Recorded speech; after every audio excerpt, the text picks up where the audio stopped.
I would check out some of the latest memes and some of the more like positive little updates today, just to keep it lighthearted, because there's a lot of really exciting stuff going on in America right now. So why not be having a bit of fun and enjoying it and celebrating, right? First little bit of good news today is to do with election fraud.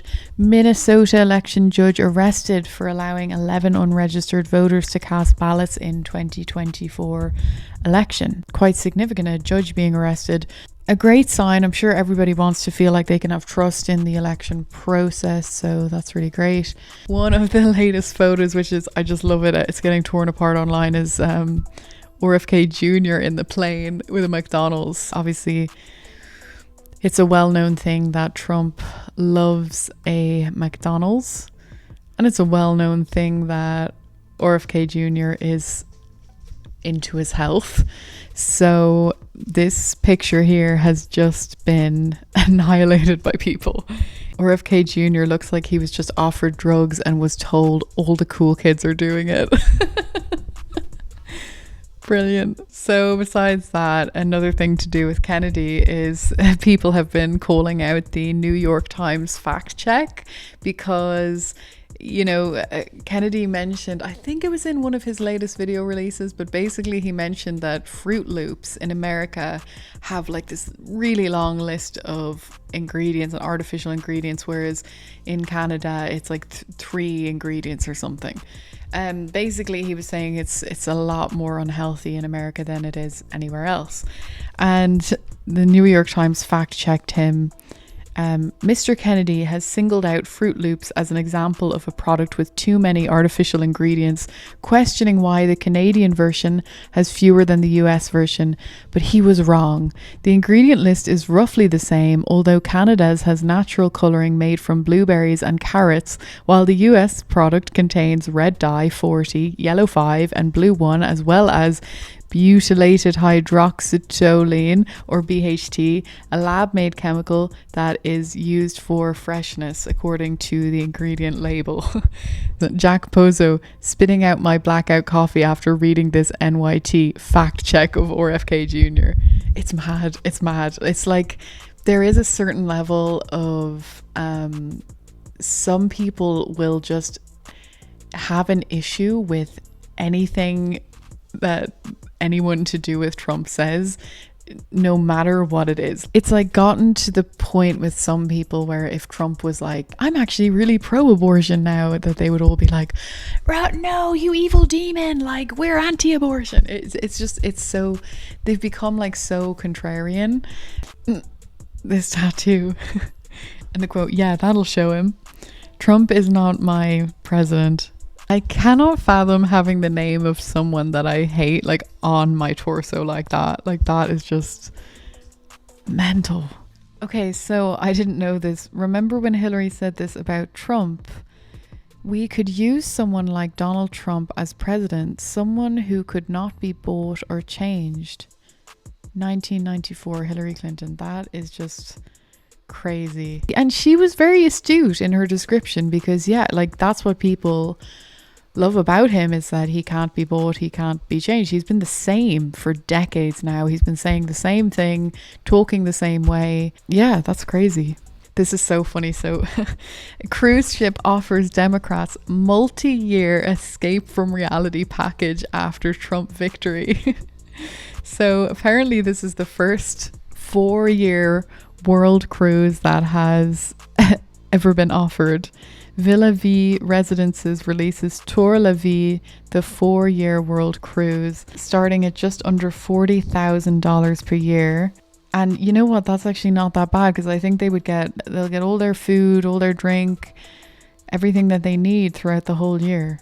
That's so funny. It'll just be like a 4-year cruise of Democrats or liberals or whatever. They'll return in 4 years, like hoping for the best. They're probably like picturing, like returning in 4 years to just like to Nazi Germany or whatever. This person, so this book, oh God, this book, In My Daddy's Belly, but RFK is anti-science and you're a bigot if you don't want your kids reading this. This is why they lost last week. It's partly why the Democrats lost, yes. It has concerned a lot of people. Every person in this photo was once a Democrat. But like I think there'll be more stuff like this, but this is just, it's something quite exciting about what's happening that I think is kind of clouded at the moment. But there's a thing happening where Democrats and Republicans are coming together on the Republican side. But like these people like Elon Musk or, even like Joe Rogan or Tulsi Gabbard, like they do have an awful lot of views that would be Democratic, and RFK Jr., and that would, where they would like disagree with the Republicans. And I think there's something really good happening here where you're getting this blend of people with all different kinds of views who are saying to each other, look, I don't agree with everything that you say, but I'm willing to work with you and I'm willing to have debates with you about these things, whilst we still like all have certain foundations that we agree on and certain goals that we want to achieve and certain good that we want to do. And I personally believe that what's happening in the Republican Party right now is sowing the seeds for so much less division, hopefully, in America in the future, because you've had this like terrible division and then now these two sides are kind of starting to blend. And I mean, I myself, I would have been left leaning a few years ago, and now I see this party that's just including all these different points of view and allowing those points of view, which the Democrats haven't been doing. So it's very, very nice. Anyway, they all look very happy there. And here's more happiness. I don't know if this is real. What legacy media wanted you to believe, reality. Yeah. I mean, the thing is, it's a very good point. It's very like isolationist. It leaves you feeling like you're the only one and like you shouldn't express your views because everybody else might react terribly. And the truth was that there was an awful lot more people out there who actually would share your views than you realize. How the left viewed election night. It's what they fear the most. You know what they do? They fear unity. There is definitely something going on in the media that wants to sow division and not allow unity. And I think it's really great because I think that it's happening despite the fact that there are people like resisting unity happening. I think it is happening and I hope that it continues. So people in sports, they're all just doing the Trump dance. It's like it's just taken over. I thought this was a nice post. This is in Reddit. Hi, I'm a member of the LGBT community and I voted for Trump. I'm a centrist who voted for Trump this year, and in 2020 I wasn't old enough to vote before. I am aware that the left has taken things to extremes with the LGBT community. Can we please stop making the LGBT community the butt of every joke? We turned out to vote same as y'all. Can we chill out with assuming that every trans person is a leftist groomer and that being a form of homosexual makes you a liberal? Let me clarify, this is not an attack on Trump. For the most part has always been pro LGBT, and personally I think that a lot of people don't hold these views that this person's worried about. Like, a lot of people are not making assumptions. They're not like having any problem with LGBT people. It's more about this agenda that was happening in the last few years of it being kind of brought into children's schools and imposed on people in a way that it really was going too far. So this person says, I'd wager that most of us don't care what you do in your bedroom or who you're into. The thing we're so against is that it's being pushed onto kids and in their classrooms. I'm sure you don't want that either, though. This other person says, I'm gay and I actually agree. None of it should be being pushed into the classroom. It's just so unnecessary and takes things too far. Someone else says, it's totally ridiculous to be making a first grader question if he's a boy or not. It's disgusting. I don't know why the LGBT community at large has become this. I 100% support a person for loving who they want to love, marry who they want to marry. Telling my little child his gender is wrong, then we're fighting. Yep, do not think that we care at all. We're not phobic like the left media makes us out to be. We do not want our children questioning their sexuality in preschool or elementary school. It just needs to be out of the classroom, period. That's exactly it. I honestly just think it's totally misrepresented that this is like, that Trump is like an anti-gay movement. And I don't even believe that Trump is anti-gay. This is just something that you're told. And I used to believe it when people told me that about Trump, but when you actually look into it, there's just no evidence at all. There's actually evidence of the opposite. And you see here in the subreddit, like, nobody has a problem with it. Is there a way to carry out mass deportation without separating families? Of course there's. Families can be deported together. I'm sorry, I'm enjoying the fact that he's been made into Giga Chad. So this video, there are people on the right who will like make fun of this. They got talked badly about a lot by the left. They took a lot of crap from the left. And so now they're like feeling all satisfied seeing the left upset.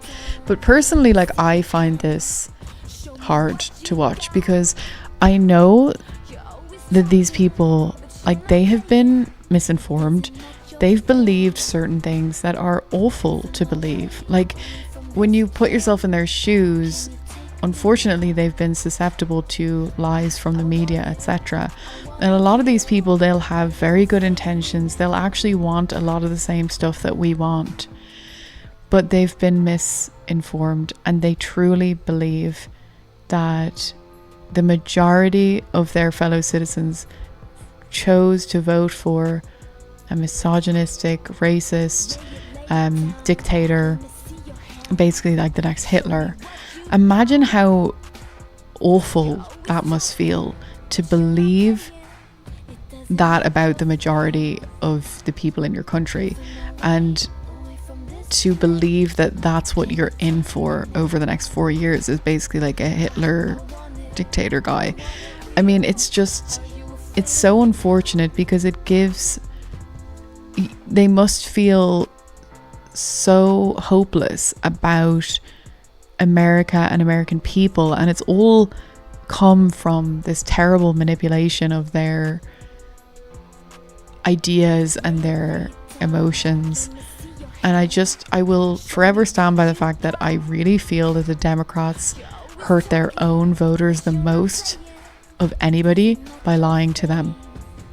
And I feel for these people because I would say a lot of them are actually really well-intentioned people who just have been lied to. And now they're terrified and they're disappointed, and their reality is pretty dark right now, I'd say. I hope that the next 4 years will include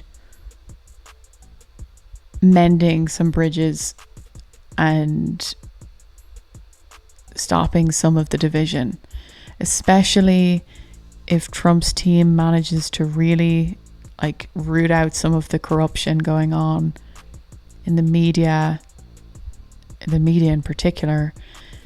Hopefully you'd then see less of this kind of terrible division that's come in recent years. I think it would be very healing for everybody in America. Oh, and just to end it on a note of that vibe, because, you know, I think the right kind of wants it. The right kind of wants it anyway. The right doesn't really want division. And you can see that. The right absolutely loves the idea of Biden having voted for Trump. They love this. And I mean, this is just so funny.